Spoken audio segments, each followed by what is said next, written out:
আজকে আমি টিউলিপ ফুল এঁকে দেখাবো। টিউলিপ ফুল আঁকার জন্য প্রথমেই আমি ইউ এঁকে নেব। এখানে আমি 3টা ফুল এঁকেছি, তাই 3টা ইউ দিয়ে দিয়েছি। এখন ভিডিওতে দেখানো ঠিক এমনভাবেই ইউর মধ্যে পাপড়ি এঁকে নেব।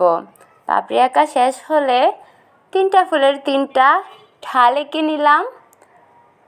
তারপর কিছু পাতা এঁকে নেব, তাহলেই হয়ে যাবে সুন্দর টিউলিপ ফুল। আমি চেষ্টা করেছি সহজভাবে দেখানোর।